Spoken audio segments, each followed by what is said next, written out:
Irmãos e irmãs, vamos a mais um momento da liturgia da palavra que eu transmito sempre nos meus endereços telemáticos.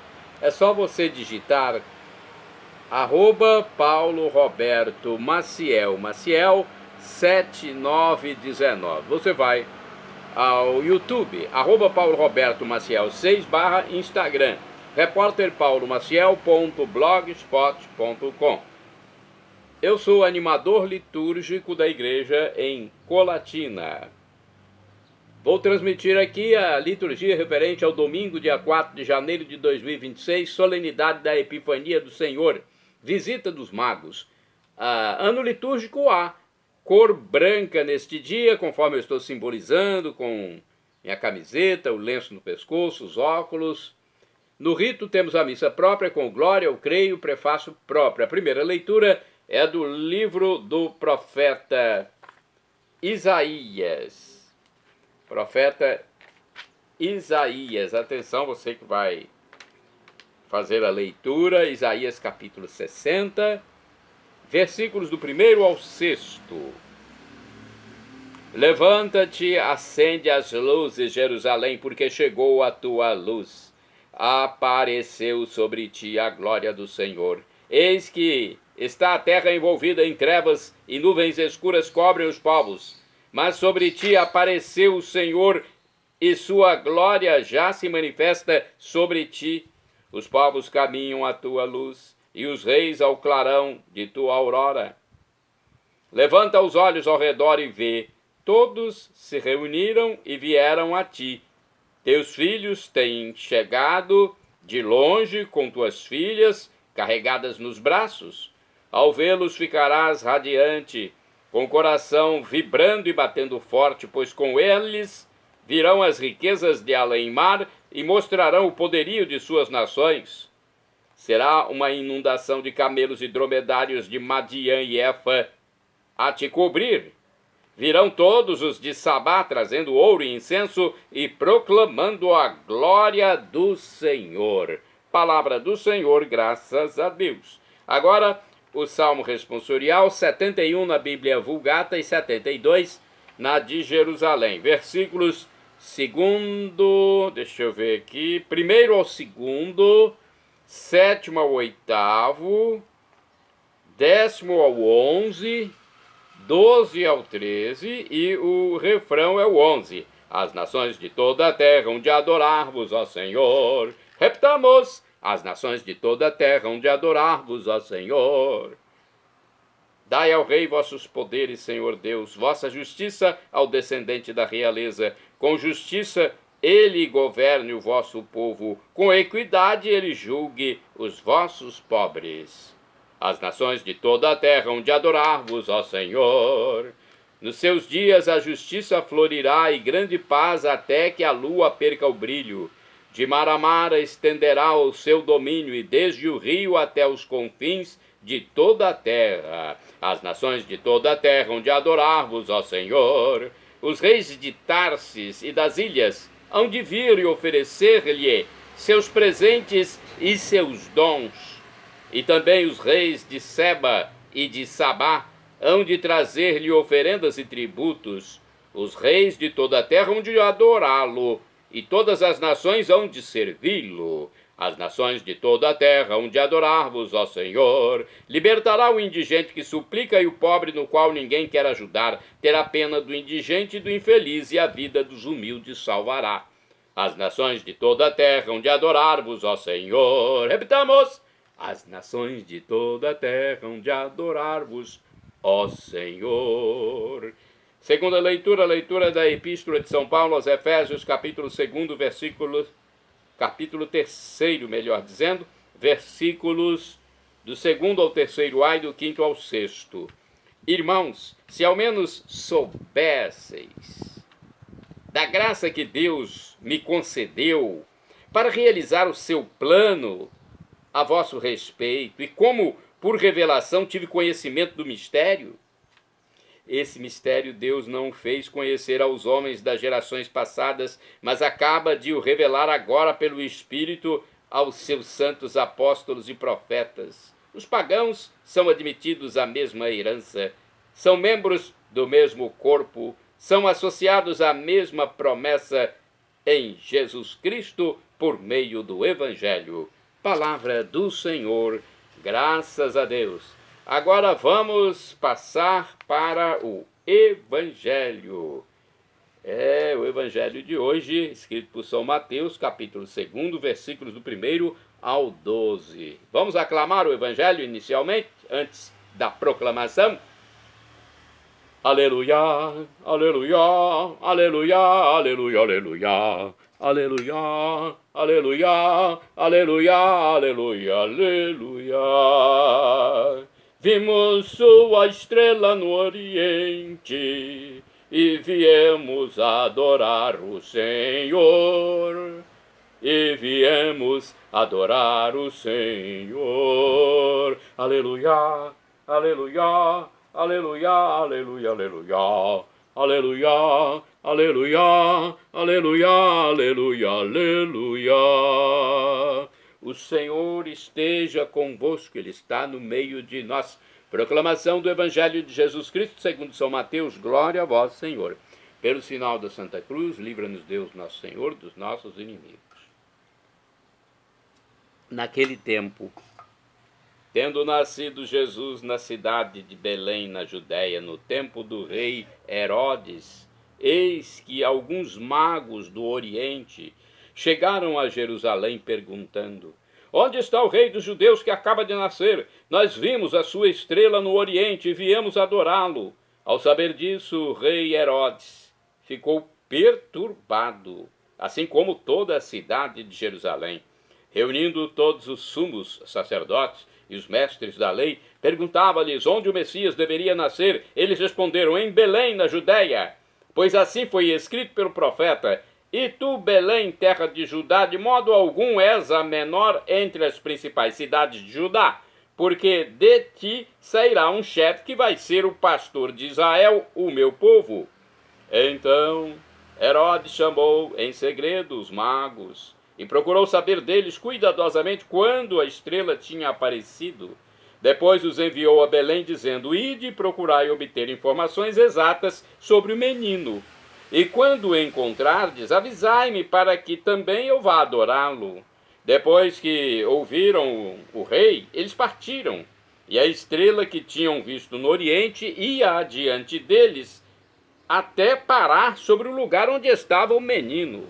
Ao verem de novo a estrela, os magos sentiram uma alegria muito grande.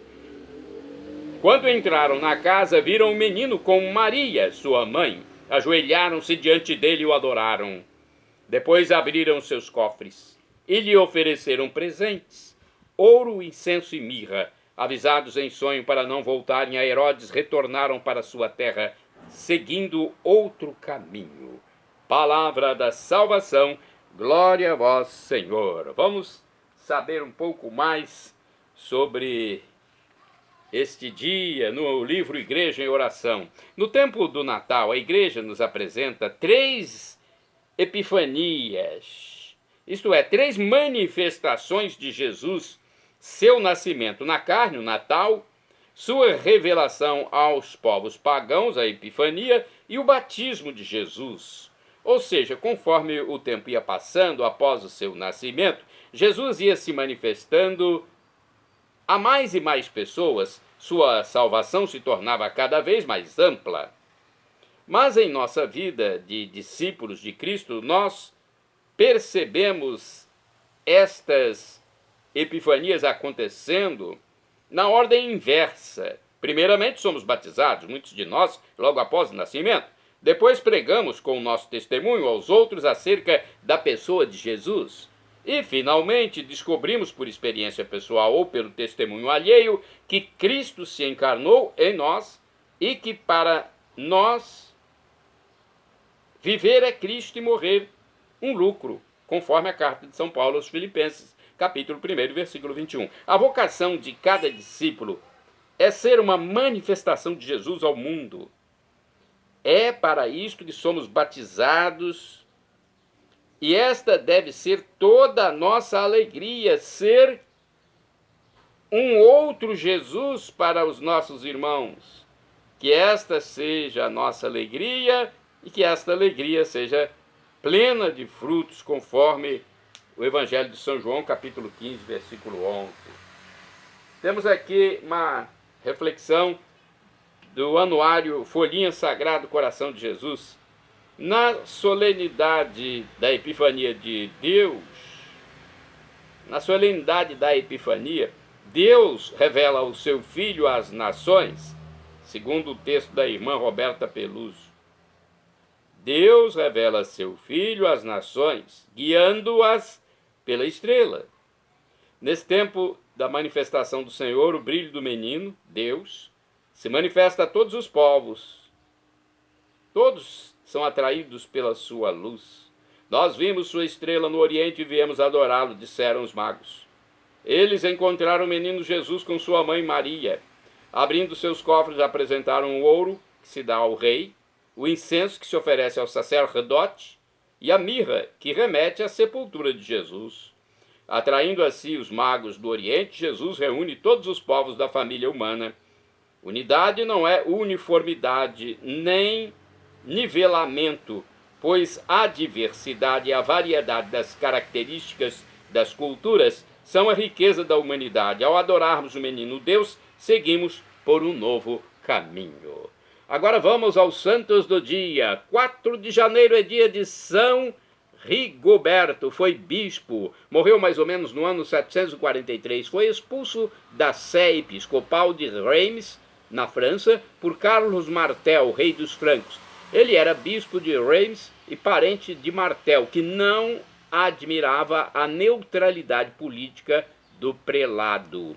Santa do dia 4 de janeiro, Santa Farailde, viúva, morreu mais ou menos no ano 745. Nascida na cidade de Gante, na Bélgica, sofreu pacientemente os maus tratos do seu esposo e, tendo ficado viúva, levou uma vida de oração e austeridade.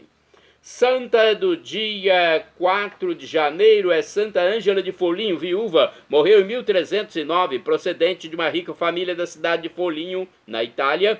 Depois da morte do esposo e dos filhos, ingressou na Ordem Terceira de São Francisco, consagrando-se inteiramente a Deus. De acordo com a Canção Nova, comunidade católica, Ângela nasceu em Foligno, na Itália, em 1248, numa família rica. Mas, infelizmente, não vivia a maior riqueza, que é o amor a Deus. Dentro deste ambiente indiferente a Deus e à Igreja, a menina ia crescendo. Perdeu seu pai muito cedo, recebendo da mãe uma educação superficial que a levou a viver seus primeiros anos distantes da fé. Casou-se com um habitante famoso da cidade e teve vários filhos, mas infelizmente tantos filhos, depois do esposo, morreram. Olha que tragédia para a família, todos faleceram. Deixando-se levar por uma vida distante de Deus, Ângela entregava-se às festas, vaidades, cada vez mais longe de Deus e dela mesma, até que sentiu o toque da misericórdia do Santo Senhor. Recorreu à Virgem Maria, buscando o sacramento da reconciliação, a confissão, quando ela tocou em seu vazio existencial. Ângela tinha 40 anos quando se abriu ao processo de conversão e decidiu vender seus bens e distribuí-los aos pobres. Foi numa peregrinação para Assis que ela fez uma profunda experiência com o amor de Deus. Em 1291 ingressou na Ordem Terceira de São Francisco. Passou a viver então uma vida reclusa, só saía nas peregrinações em Assis. Sua direção espiritual foi confiada ao frei Arnaldo, que depois se tornou seu biógrafo. Ainda em vida, ficou conhecida como Magistra Theologorum, título de mestra, onde promoveu o aprofundamento da teologia, tendo como base a palavra de Deus, a obediência à igreja e a experiência pessoal com o divino. Ângela atraiu para perto de si um cenáculo de filhos espirituais que viam nela uma guia e mestra de fé. Morreu no dia 4 de janeiro de 1309 em Foligno. Antes mesmo de falecer, foi-lhe atribuído pelo povo, de maneira informal, o título de santa.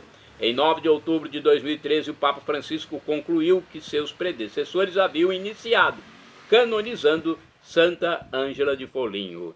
Santa do dia 4 de janeiro é Santa Isabel Ana Seton, viúva, morreu em 1821.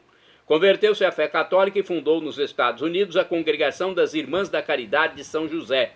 De acordo com o site Wikipedia, Isabel Seton foi batizada como anglicana. Casou-se em 25 de janeiro de 1794 com o negociante marítimo protestante William Magee Seton, com o qual teve 5 filhos e fazia parte da nova aristocracia de Nova York. Alguns anos após seu casamento, os Setons foram à falência e em dezembro de 1803, William morreu de tuberculose.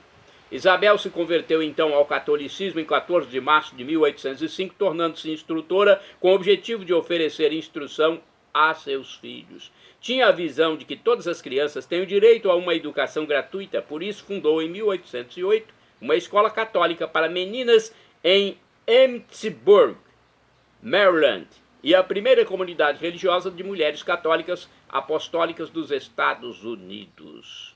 A Congregação das Irmãs da Caridade de São José. Isso aconteceu em 1812 em Baltimore. Santo do dia 4 de janeiro.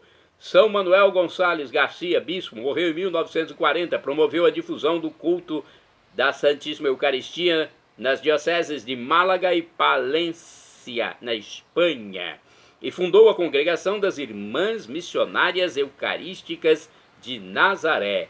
Bem-aventurada do dia 4 de janeiro é a beata Cristiana Menabuol, religiosa, morreu em 1310. Fundou em Santa Croce sul Larno, na Itália, o mosteiro de Santa Maria Novella, sob a regra de Santo Agostinho. Bem-aventurado do dia 4 de janeiro é o beato Tomás Plumtree, presbítero e mártir, morreu em 1570. Foi executado em Durham, no reinado de Elizabeth I da Inglaterra. Olha aí, um beato mártir, né, é um grau anterior à santidade, à canonização. Beato Tomás Plumtree, rogai por mim, rogai por nós. Tomás Plumtree. Que ele seja logo canonizado. Shalom Adonai é uma expressão hebraica que significa a paz de Deus, é o que eu desejo por todos vocês. El Shaddai, também do hebraico, significa Deus onipotente, Deus todo-poderoso. Ele proverá aquilo que você deseja, se for para o seu bem. O professor e escritor de mais de 100 livros da Igreja Católica, Felipe Rinaldo Queiroz de Aquino, em seu canal no YouTube, onde responde as nossas dúvidas, diz que Deus pode nos dar uma dessas 3 respostas quando suplicamos algo. Sim, não ou espere. Qualquer das 3 devemos acatar. Afinal de contas, Deus é onisciente, onipotente, onipresente. Até nosso pai que na terra nos dá um não, nossa mãe também nos dá um não, quando vê que é o melhor para o filho. Imagine Deus que é onisciente, que sabe tudo. E agora eu clamo do aramaico, dialeto de Jesus, Maranatá, como dizemos nós católicos, ou Maranata, como dizem nossos irmãos separados das comunidades evangélicas ou protestantes. Não importa a pronúncia, o significado é o mesmo. Vinde, Senhor Jesus. Um dia ele voltará e será o juízo final. Esteja preparado, seja batizado, arrependa-se dos seus pecados e creia em Jesus como Deus no mistério da Santíssima Trindade, o Pai Criador, o Filho Redentor e Salvador, e o Espírito Santo Santificador, Discernidor. Portanto, essa é a mensagem de hoje, no domingo da solenidade da Epifania do Senhor, a visita dos Reis Magos. Vamos celebrar então essa Epifania com muito amor, com muita oração, com muita troca de amabilidades. Perdão, Senhor, pelos meus pecados passados, presentes, futuros, físicos e espirituais, pecados do pensamento, palavras, atos, omissões, e me dê a vida eterna. Meu Jesus, eu quero a vida eterna convosco. Acesse @Paulo Roberto Maciel, Maciel 7919, @Paulo Roberto Maciel 6/, repórterpaulomaciel.blogspot.com, facebook.com/Paulo Maciel da Rádio. Que Deus abençoe a todos.